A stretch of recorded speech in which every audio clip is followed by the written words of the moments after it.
All right, so I think we can start, and we usually start with a short presentation. I just want to say to the people watching, feel free also to use the chat here to leave comments and also to ask questions. We will do a couple of questions in the beginning, and then the last 5 to 10 minutes, we're gonna ask other questions from you as well. Okay, so Marija, Stu, welcome to this panel discussion, and thank you so much for being here with us at the Polyglot Conference, and especially here in this panel discussion. So Marija, would you maybe like to start, and you can present yourself in any language, whatever comes first to your mind, go for it. Okay, so I'll stick with English still because I haven't been preparing any other variant. Okay. But actually my viewers, my subscribers, however you call them on YouTube, they're used to me speaking German. And originally I'm Russian and I'm from Latvia, so I'm not much of a polyglot, but I do combine several languages in my everyday existence, so to speak. And what I do, I teach German on YouTube, and I run an online language school for people who want to learn German on a high level. And it used to be online before the pandemic. I just have to emphasize that. And I'm very happy and proud and honored to be here. Thank you very much, liebe Marija. Stu, your turn. Yes. Okay. First of all, apologies again to everybody for this dodgy green screen background. My computer crashed just before I opened this, and so I can't, for some reason, zoom in. So my name's Stuart J. Raj. Most people in this part of the world being, I'm in Bangkok, where it's my home of 25 years, or here, and then before that, Indonesia. Most people would know me from a lot of the stuff that I do on Thai. I speak a lot of the languages from around this region, from China down through Southeast Asia. So Chinese, different dialects, Indonesian, Thai, Lao, and TAI languages or dialects. And then Danish, Spanish, and languages through that part. I'm half Indian, so Hindi and other Indic languages going back into Sanskrit. And I also love, I guess, not just language, but the whole patterns, puzzles, and two, communication with people. And so languages are a great medium. My main work is actually using language as more of a tool in business. Up until COVID, working in aerospace for probably about 80% of my time, a lot of oil and gas, aerospace, and cyber security. However, since COVID, things have shifted. Not a lot of people buying airplanes. And so I've recently this year set up my Minecraft program, which looks at giving people skills in language, not just language, but IT, so data scraping and everything, so you can start to become your own little learning dynamo, and then giving a foundation across a whole broad set of linguistic skills and tools so you can tap into your language. Now, my YouTube channel's been around since Richard and all of the original polyglots, maybe in 2007. And it's just sort of been a repository for putting my junk. But since about July, I've really sort of started to push stuff out. So on the theme of helping people with language, one fascinating thing is I've been doing a lot teaching native Thai speakers more about the Thai system of language.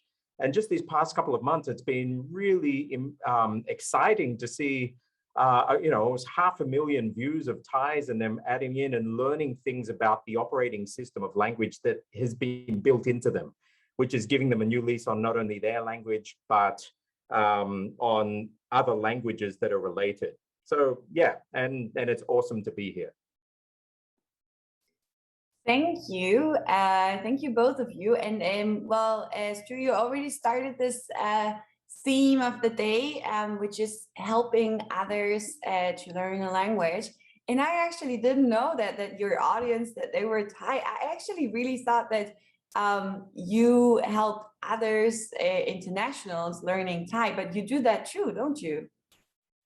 Yeah, no, I do that. I've had my Cracking Thai Fundamentals program for a long time, since about 2000, which started with journalists from the Foreign Correspondents Club, UN, NGO workers and government people, and also long-term contracts with governments. So many governments would have their people come to Southeast Asia, and maybe they've learned in the Defense Language Institutes or whatever, or the Foreign Service Language Institutes. When they hit the ground in Asia, they still have quite an institutional smell on their language. And so I help them get used to and become more natural in the language, and also in future years pass their proficiency exams. And then my Cracking Thai Fundamentals program. And I've been stepping it up, so also getting a lot more into Chinese, different aspects of Chinese languages. But I think one, I guess, was a crusade that I've been on this year is really going hard on the issue of tones with foreign learners of tonal languages, and pushing home hitting home, I don't know what the idiom is, but basically pushing the point that tones are not pitch. Tones are not pitch to foreign learners, because for so long, people coming to learn Chinese or Thai or Lao, they focus so much on the pitch, thinking tones are pitch, and they are still not understood when they speak. And so hopefully by the end of this year, I'll have reached a lot of people and shifted their mindset when it comes to tones. Interesting. Okay, so you help people in many different ways. Marija, could you tell us a little bit more about what you do to help people? I mean, we know you from your German channel, but I mean, I've also seen you in different events. So it's also, well, in general, the language learning community, you inspire a lot of people, but tell us a little bit more about how you help people learning language through YouTube and what else.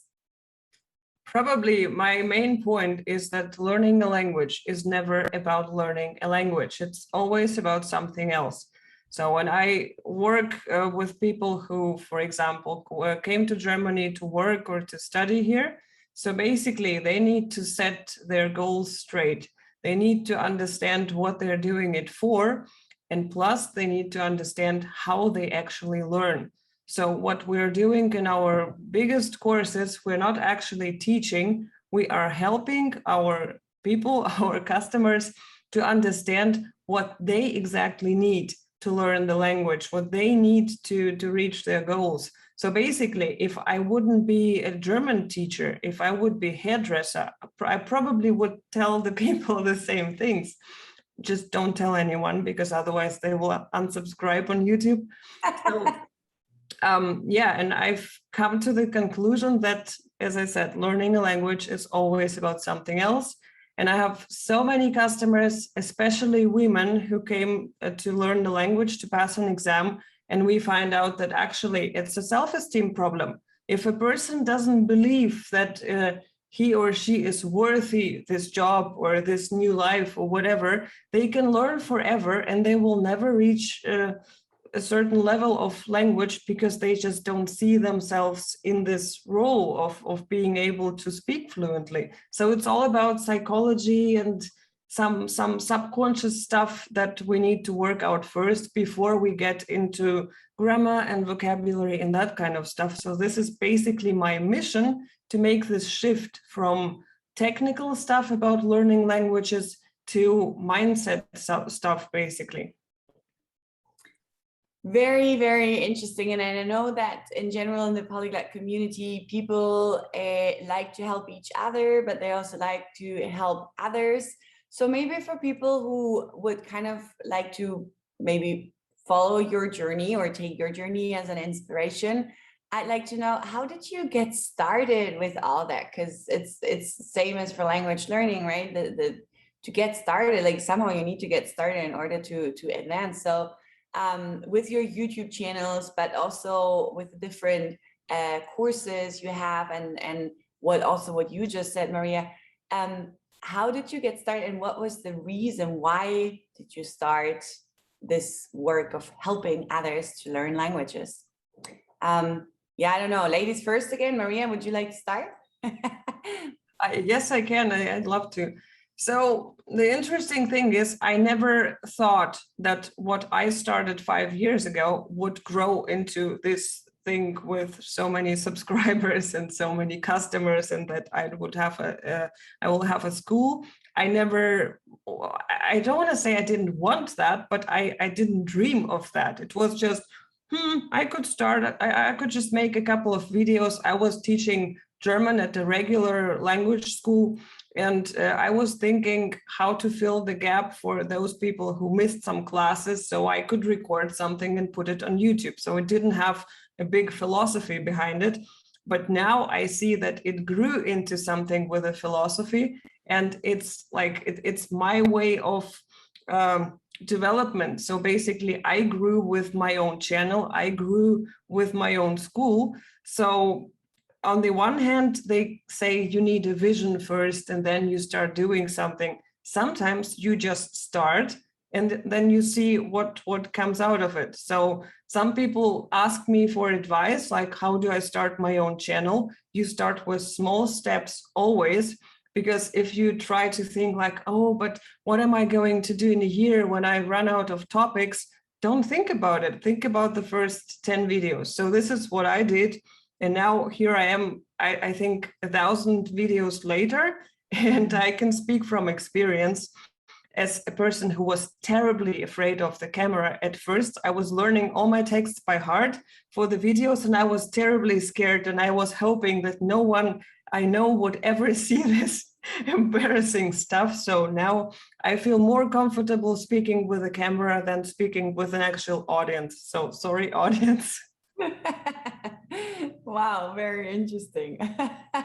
Okay, Stu, how about you? I mean, you were one of the first ones, as you already said, like talking about language on YouTube. How did you get started with that? And then also, how did you get started with your Thai courses and everything you do?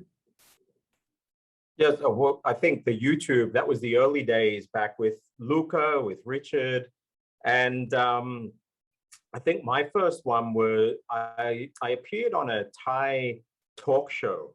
It was called Dot Dai, and you know they did the usual monkey trick things with polyglots, and they tried me out and said, okay, what's this in this language, this in this language, and just for lack of a place to sort of put it up and see it, I set a YouTube channel up and I put it up there. And that started getting views. I had other stuff that I was putting up then on language. And so over the years, it's sort of just been a hodgepodge of all the stuff I've done. Shortly after that, I was a TV host here in Thailand. It was a Thai TV show, but it was called Tan Pan Black, which means basically extraordinary and amazing things and people around the world. And so I'd travel all over the world looking for crazy, weird things, from Turkey to the Philippines to Australia.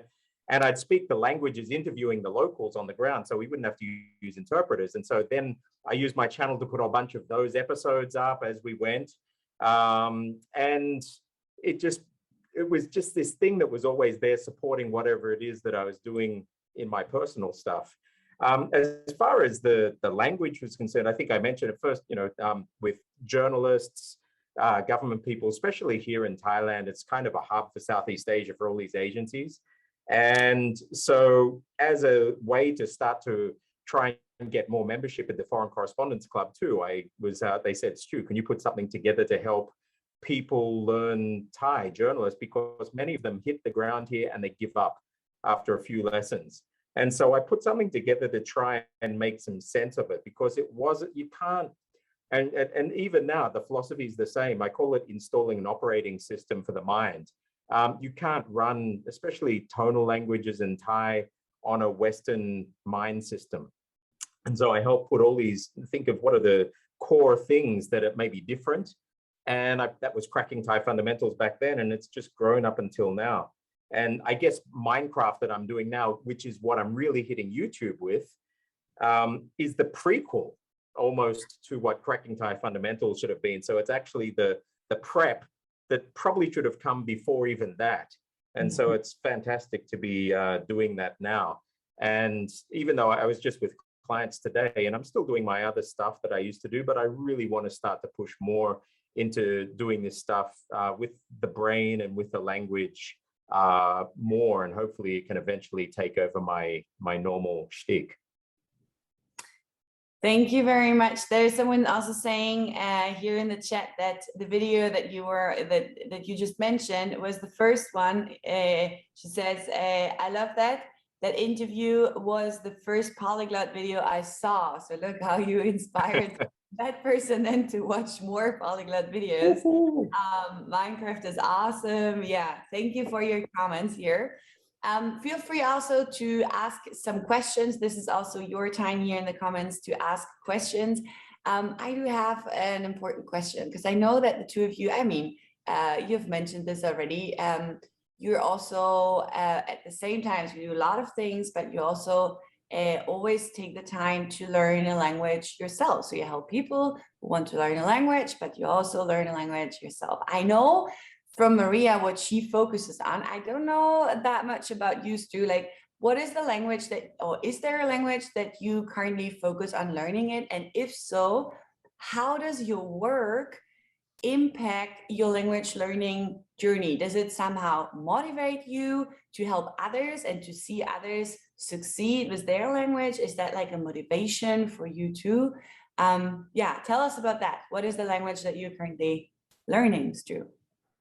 Well, where do I say? Okay, so two sections. So in my work, I actually use, so I work, broker deals or facilitate using Thai, Chinese, Indonesian, Malay, and these different languages from around the region. I'm about to go into a call with a client after this, and we're looking at brokering some aviation deals in Vietnam. So that would be using Vietnamese. My Vietnamese isn't up to my Chinese or Thai, but again, that's one thing that I'd be brushing up. I've just done a whole series on pitch and doing more on Shanghainese. And so, yeah, getting into that, but I'm just constantly going through languages. There's never just one focus. As far as what I've been doing, maybe one key language / language group is Russian and Slavic languages over this past year. It started off, one client said, look, we might be opening up some businesses in Russia. This was just before COVID. And how good your Russian? I said, it's not existent, but hold that thought. And so I started getting into it, and I was because I've learned Sanskrit before, it's as though Russian was almost another sort of dialect of Sanskrit or vice versa. There are so many connections there. And even in the whole sound system and the spelling system that I was seeing from my understanding of Sanskrit and the whole sound system there. And so then I started getting into Slavic, which is like, I think many people may have heard of Slavic, sort of Esperanto for Slavic languages, which then led me into Church Slavonic, which led me into different Slavic languages and seeing actually how close they are compared to maybe some other Latin languages or whatever. So for me, a passion has been getting into Slavic languages this past year and a half. I wish I had spent more time, and I probably will. So that's that. But for me, just any language, just for fun, as part of the Minecraft program, we actually learned about 2 months ago now, the Mongolian vertical Bitik script. And so getting into Mongolian and just these scripts, but it's all about, every day there's another language, and eventually that they all sort of come out in the wash. They all add up. All right. So your work does kind of encourage you. I mean, you sometimes have to speak that language for your work then, but also in general, what you do with Minecraft, it does also encourage you as the founder and organizer of everything. Very interesting, very interesting. How about you, Marija? I know that you're currently learning Spanish, right? How is that going? And how does your YouTube channel and you helping others to learn German, how does that, what kind of effect does that have on your Spanish learning journey? Well, my Spanish, and I emphasize it's Mexican Spanish, so I hope my Spanish teacher, Mauro, is not listening, because otherwise I'd have to present my results so far. Well, the main reason why I was improving my Spanish, I wanted to come to the Polyglot conference in Mexico, so I still will, even if it won't happen in Cholula, I still will come to Mexico at some point. So my main reason was to show that I'm human when I learn a language. So I almost speak, I don't know, maybe not perfect German, but it's near native. And when I teach, people say, yeah, well, you are so good, so you don't really know where I am. So I said, okay, I'm going to start a language, not from scratch, but I was beginning every now and then to learn Spanish and then not really coming far with it. So now on good days, my Spanish is maybe B1. On bad days, it's non-existent. And I mix it up with Romanian, and it's a very interesting mix. So my teacher is always like, that's an interesting word. It's definitely not Spanish. Where did it come from? So we find out it's from Romanian. So my main reason is just to show, look, I'm encountering the same thing. I see the same problems. I encounter the same problems when I learn a language. So please don't make me the polyglot person who can learn anything easily. I have the same problems, and it makes me more human to my audience, which is awesome. But unfortunately, I'm a terrible language learner. I never follow my own advice, and I don't do things consequently. So I learn once in a while a lot, and then I don't do anything because I concentrate on teaching and coaching, and I just can't afford spending so much time on learning languages. So it's more about the principle. So while I'm learning, I find out about myself, how I learn best, and then I try to encourage my audience and my clients to go and research, like, what does work best for you? Because what works for me doesn't mean that it's the best for you. It's very individual. On the other hand, for example, the main inspiration for my YouTube channel was Maha with Learn Arabic with Maha. So she was the YouTuber I watched. I never had the intention to learn Arabic, but I was, and I'm still am, a huge fan of hers. So I learned some Arabic by accident because I loved her classes so much. And at some point we met in London, I think, at the YouTube event. And I was like, oh my God, this is Maha. You're my huge inspiration. She was like, oh my God, you're Marija. I learned German with you. So it was really funny, like two stars meeting and being like groupies in front of each other. So as I said, I don't see myself as a polyglot. I don't really learn a lot of every language I deal with. But it's important for me to understand the principles, how a language works. And for example, when I can help a Spanish speaker understand the principle in German language by using an example from Spanish, they're happy, even if I don't speak fluently when I try to perform in Spanish. I like how both of you are very transparent. Marija was saying, I don't follow my own advice. So talking about advice, I'd like to ask you for some advice that you might not follow. So for people watching us now, which advice can you give people who would like to start or just have started maybe helping others to create a YouTube channel? What would be like the number one advice coming from you that you followed or not followed? That's up to you. Stu, what would that be? Number one advice for people who want to start? This is about YouTube, not learning languages, right?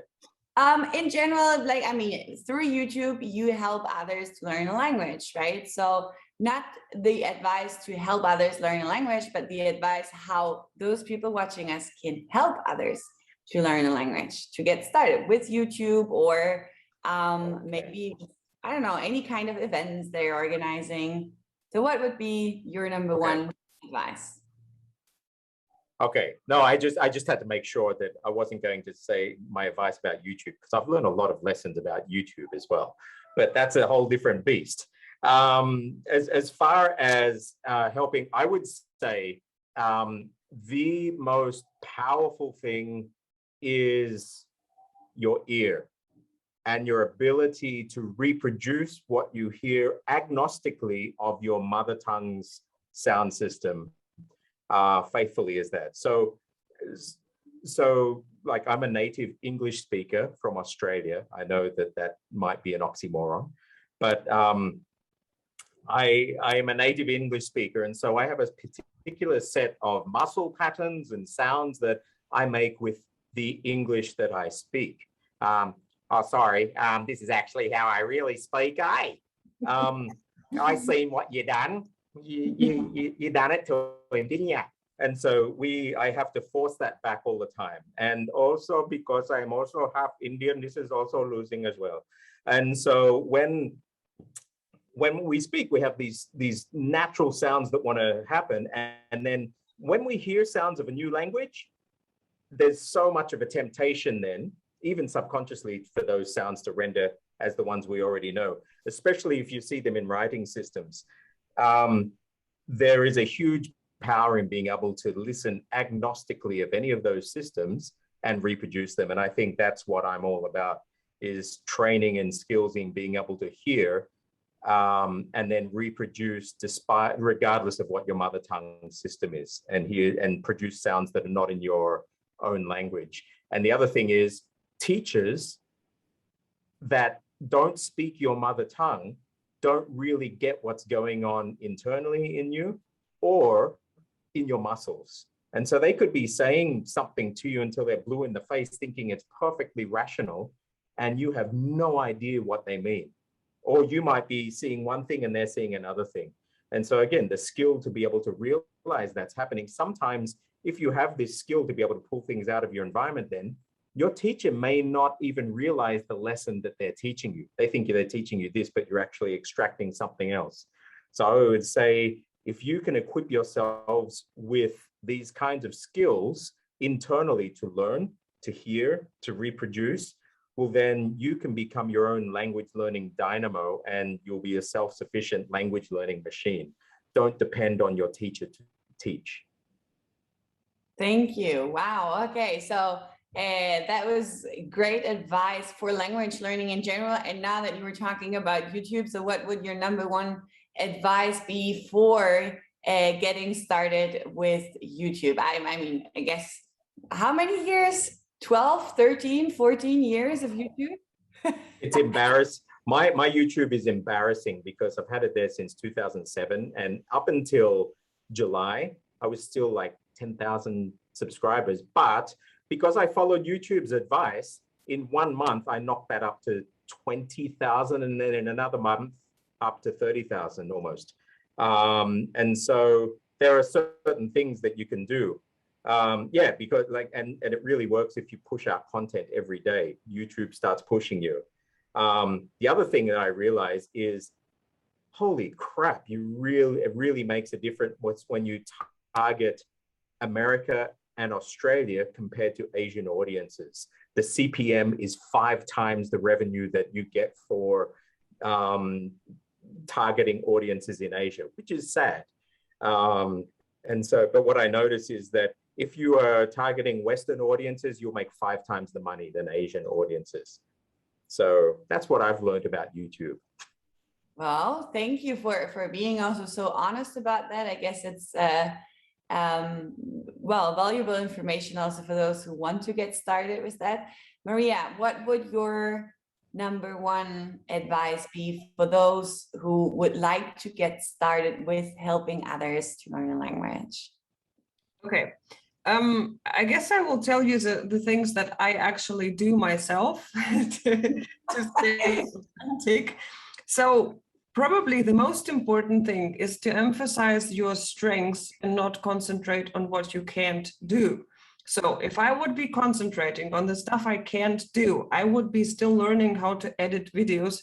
I don't edit my own videos. I haven't edited them in years, and just a couple months ago, we started like doing it, outsourcing it. Before that, I was just making videos and uploading them on YouTube. So again, if I would emphasize on the things I can't do, I would be still be busy with that.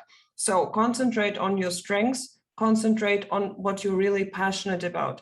So never think about what is the algorithm on YouTube going to like, what does it want me to do? It doesn't care about your content, but the people do care about what you do. So if you choose something that sounds good, but it's not exactly your passion, you won't last long. So as I said, I made about 1,000 videos and I know what I'm talking about. And another thing is be nice to yourself.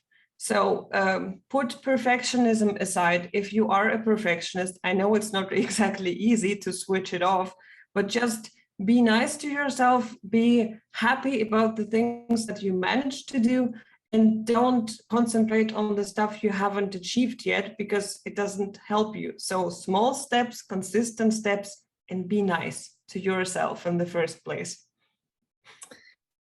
Thank you so much. I just wanted to read also here a very nice comment from Chanel.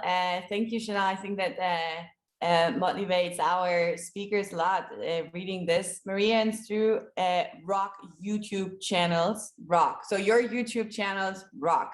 Woo! And Chanel, you rock too, as does you know, your podcast and everything Chanel's doing is really fantastic. Is indeed. Yeah. All right. So yeah, talking about other channels, maybe what are other channels that you're listening to or that you use as an inspiration? Maybe you can give our viewers here also some advice on, I mean, Marija already told us her favorite channel or one of her favorite channels. What are other channels that you use to get inspiration from that? There's one guy, Fedor, who has a Russian channel, and he has so much charisma, and he actually knows what he's talking about in his Russian. That's one channel that's really been inspiring for me. Another one is actually as inspiration, I think, for learners of the language. I don't know if anyone learning Thai probably knows Thai with Paddy. And Paddy came here to Thailand for only several months, and he picked up Thai and he went back to Australia, and he's living and he was working in other jobs, but he started a channel where he would actually be presenting in Thai only after a few months, and he really got that. And this can just go to show you don't have to live in the country, and he keeps developing, and he's become this powerhouse of Thai language. And even though his Thai has developed maybe at a different rate than if you were living here, but he's become such a beacon for people in the Thai learning community and Thais as well, and a beacon for Thai language, Thai culture. And so I think Paddy is doing a phenomenal job there in Australia as somebody who's not a Thai native speaker. He doesn't even live in Thailand, but he's out there doing a channel in Thai and appeals to both Thais and learners of Thai. So his channel is also pretty cool. Oh, and the other one, that I think, I don't know if people know Matt versus Japan and Dogen. And I just did a bunch on pitch accent, but I think if any, there was a big debate recently in the Japanese learning community on the importance of pitch accent. And for many, many years, I think that pitch accent hasn't been an important thing for foreign, especially Western learners of Japanese. Maybe because the Westerners just got into that, oh yeah, they say they have it, but I don't hear it, so it's not important. We're not going to include it in textbooks. And but you've got people like Dogen, and you've got people like Matt from Matt versus Japan, and they actually focused in on pitch accent, and their Japanese is phenomenal. And Dogen's program that he has on YouTube, and then he's got other stuff on Patreon, but his pitch accent program, I've actually gone through, he's got like 70, 80 clips. And it's like the gold standard if anybody wants to do pitch accent, and he really knows his stuff. So I've been immersing myself in a ton of stuff from Dogen and from Matt versus Japan. And hopefully Matt and I will be able to do something, because I'm not a Japanese expert. I know the basics of pitch accent, but I really want to do some more stuff heading into that. And I think what they're doing is pushing language into a new direction than what it has been in the past, especially for Japanese. Oh, interesting. And what about you, Marija? Well, I made a list of about 64 YouTube channels. I'm not sure what to do with it now, because to my students, I often say, concentrate on YouTube channels that don't teach, but present you with the language you actually learn. Because they tell me, okay, we watch this teacher and that teacher, and what else should we watch? And I say, look, native speakers who speak about topics that are interesting to you. Oh, we can do that. Yes, sure, you can do that. So I surely have a lot of colleagues I admire for their work. It's like Marina Mogilko, for example, with Lingua Trip, probably. It's she has a wonderful channel on learning English for Russian speakers, or Steve Kaufman, of course. And Richard sometimes appears on YouTube too. So I have watched every interview, of course. Or my German colleague from Berlin, I think, Gabriel, and his project Sprachheld, which means as much as language hero, and he does interviews with different polyglots. So basically, you can filter the YouTube channels by passion. If you find someone who is not presenting perfect content, but who does it with passion, this might be your person, and that makes it easier to pick, because I don't like content that is too perfect, or teachers who never admit to making mistakes or not knowing something. I mean, it happens regularly in my videos that I say, did I use the right article? Write me in the comments what if it was right or not. And that makes us human, and that makes the whole thing enjoyable. Well, there are so many people out there who help others to learn a language, and two of them are here with us in this panel discussion. Thank you so much, both of you, for being here with us today. Richard, anything that you would like to add from your side? I'm just shocked that Marija watches anything I do. That's amazing. Thank you. I'm absolutely flattered. Constantly. Constantly. Oh, there we go then. So no pressure, right? No, I really, really appreciated your honesty, and I think you're both amazing. So I'm really, really pleased that you joined us.